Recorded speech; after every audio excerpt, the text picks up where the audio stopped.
দাঁড়িয়ে আন্দোলন করছিলাম, যখন আমাদের হাজার হাজার ভাই বোনেরা মারা যাচ্ছিল, গুলির সামনে দাঁড়িয়ে গুলি খেয়ে মারা যাচ্ছিল, তখন আওয়ামী লীগের একটা ওয়ার্ল্ড পর্যায়ের নেতাও কিন্তু কখনো মুখ খোলে নাই।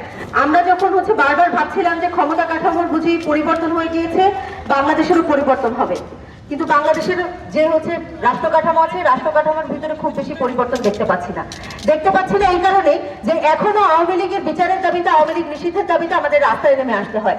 যেখানে 5 আগস্টে নির্ধারণ হয়ে গিয়েছিল আওয়ামী লীগ বাংলাদেশে থাকবে কি থাকবে না, সেখানে আজকে এসেও ওই কনফিউশনে ভোগার কোনো সুযোগ আমাদের নাই। ওয়ালটন আবারও মিলিনিয়ার অফারে ওয়ালটন ফ্রিজ কিনে আপনিও হয়ে যেতে পারেন মিলিয়নিয়ার। মিলিনিয়ার ছড়াছড়ি দেশ জুড়ে, এটা শুধু ওয়ালটনই পারে।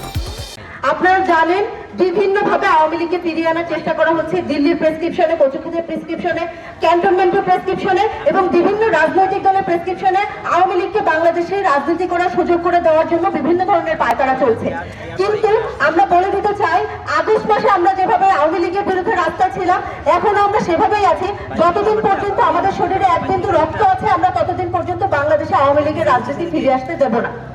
এবং এটা শুধুমাত্র কথা না, আমরা প্রমাণ করে দেখাবো। যতদিন পর্যন্ত আওয়ামী লীগ নিষিদ্ধ না হয়, যতদিন পর্যন্ত আওয়ামী লীগের বিচার না হয়, আমরা রাস্তায় ছাড়বো। আওয়ামী লীগের বিচার আমরা দেখেই ছাড়বো।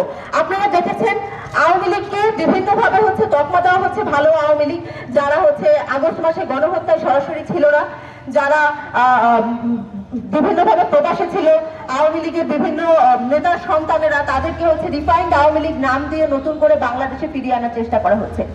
অথচ আমরা যখন জুলাই আগস্টে গুলির সামনে দাঁড়িয়ে আন্দোলন করছিলাম, যখন আমাদের হাজার হাজার ভাই বোনেরা মারা যাচ্ছিল, গুলির সামনে দাঁড়িয়ে গুলি খেয়ে মারা যাচ্ছিল, তখন আওয়ামী লীগের একটা ওয়ার্ল্ড পর্যায়ের নেতাও কিন্তু কখনো মুখ খোলে নাই। এখন তাদেরকে রিফাইন্ড আওয়ামী লীগ নাম দিয়ে ফিরিয়ে আনার কোনো সুযোগ আমরা দেব না। আমাদের সংগ্রাম ততদিন পর্যন্ত চলবে যতদিন পর্যন্ত আমাদের ক্ষমতা কাঠামো জনতামুখী না হয়।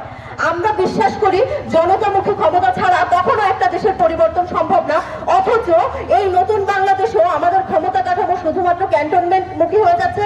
আমাদের ক্ষমতা কাঠামো জনতামুখী না হওয়ার পরিবর্তে আমাদের ক্ষমতা কাঠামো পচুপেটমুখী, যেটা আমরা এই বাংলাদেশে কখনো চাই নাই।